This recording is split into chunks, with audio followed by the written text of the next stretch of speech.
C'est parti pour une nouvelle vidéo, préparation de la semaine, c'est ce qu'on fait tous les dimanches à 18 h, on prépare la semaine de trading ensemble, on voit les prochaines opportunités, et voilà, comme ça on est prêt pour passer une très bonne semaine, et il vaut mieux faire ça aussi de votre côté quand les marchés sont figés, quand les marchés sont fermés, comme ça c'est plus simple pour analyser. Donc faites ça aussi de votre côté, c'est super important, et du coup je vous ai fait une petite sélection de devises, Euro CHF, GBP USD, USD CHF, l'indice du dollar, le DXY, Euro JPY, Euro NZD et NZD CHF. Donc quelques devises super intéressantes, soit qu'on a déjà vu, soit qu'on va voir très rapidement. On commence tout de suite avec Euro CHF. Donc Euro CHF, pour rappel, petit contexte général, donc là H4, donc chaque bougie correspond à 4 heures de temps, d'accord, donc c'est vraiment un contexte général. On est très bas sur l'Euro CHF. Okay, donc là le but pour moi, c'est de cibler des zones d'achat. Donc là typiquement sur du H1, on l'a vu aussi sur du H4, on a une structure haussière. Ok, on a créé un nouveau plus bas à ce niveau-là. Ok, et là on a cassé en fait la structure.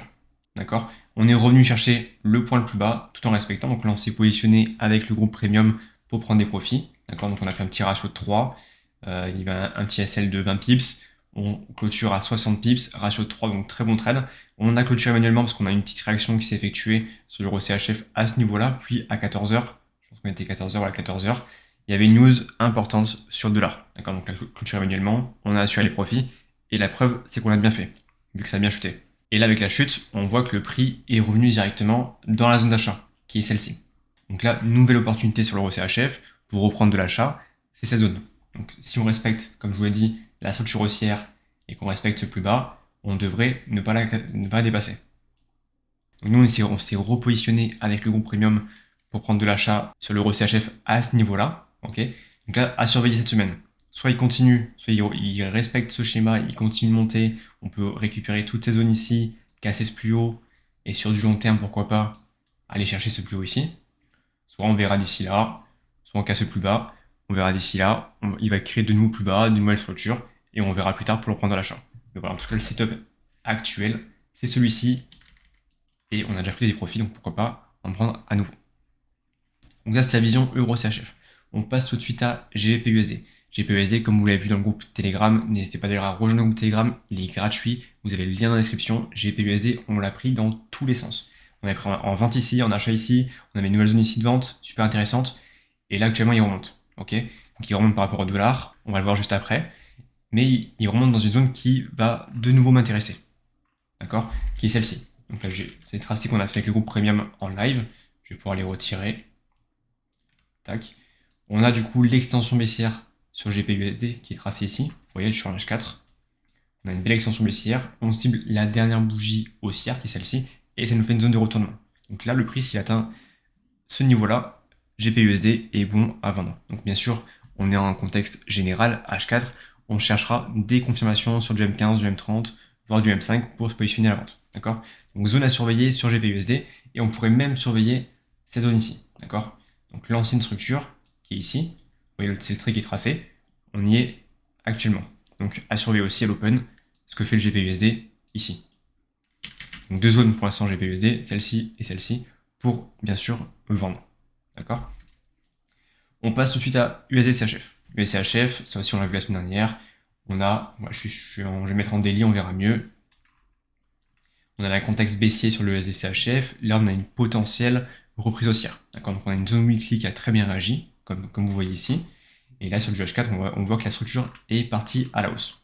D'accord, donc on aurait pu se positionner, on s'est positionné d'ailleurs à ce niveau-là. On a dû clôturer manuellement et on a eu d'autres opportunités. Ok, donc la belle structure H4 à la hausse, comme vous pouvez le voir. Et là, ce que j'attends particulièrement sur l'USD-CHF, c'est pourquoi pas le reprendre sur les plus bas, comme par exemple ici.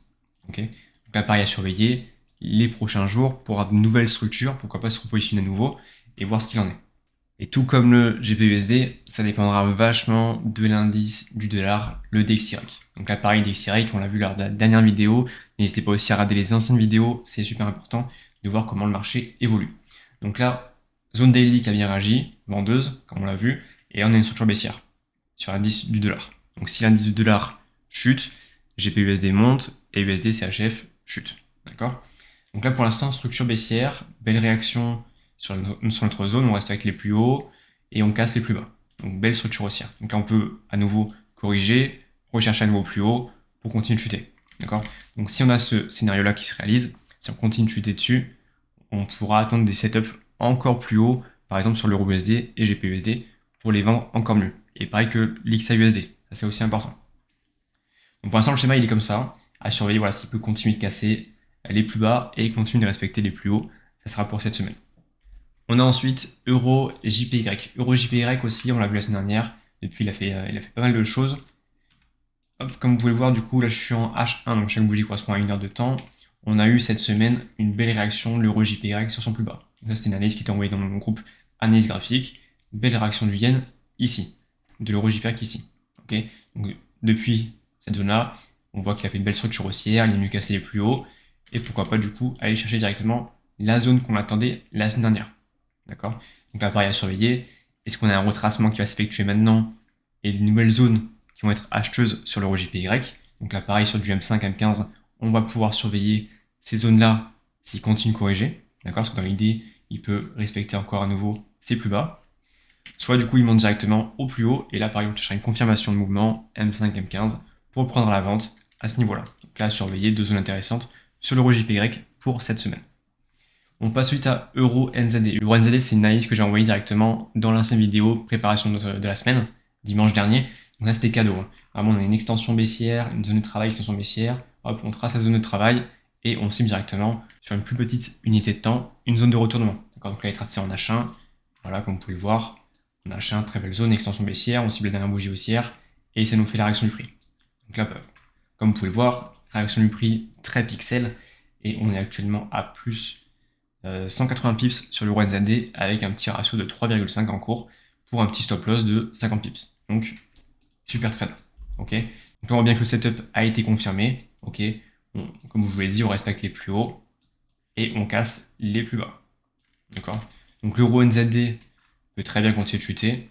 On a toute cette zone ici à venir récupérer et on le surveillera bien sûr sur ce plus bas. Pareil à surveiller cette semaine. L'euro NZD s'il peut continuer de couler. S'il retrace, bien sûr, c'est ce qu'il peut faire. Hein. Il peut très bien, du coup, retracer et aller respecter un niveau plus haut pour ensuite chuter. Là, voilà, on a un ratio de 3,5 qui est en cours. On avait déjà passé une très bonne semaine. Je pense que s'il retrace trop, on pourra prendre directement des profits et clôturer manuellement. Et on finit avec NZD CHF. NZD CHF, pareil, c'est une analyse que j'ai envoyée dans mon groupe analyse graphique.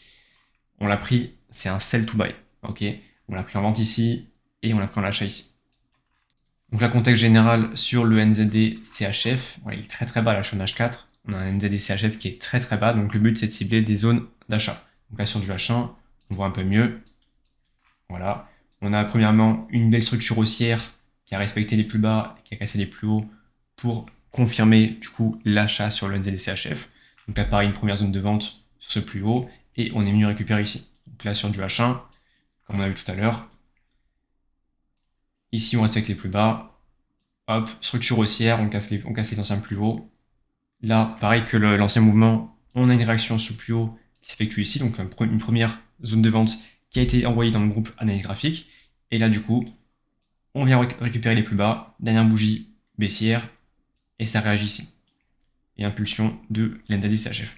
Donc voilà, on a vu 3 setups super intéressants que vous pouvez bien sûr reproduire sur n'importe quelle devise, ça peut fonctionner. Ok. N'oubliez pas que le trading, c'est vraiment des probabilités. Le plus important, c'est d'avoir des setups qui soient plus gagnants que perdants. Et c'est comme ça que vous allez pouvoir persévérer sur le long terme. Ça, c'est important. Donc là, une fois de plus, NZD CHF.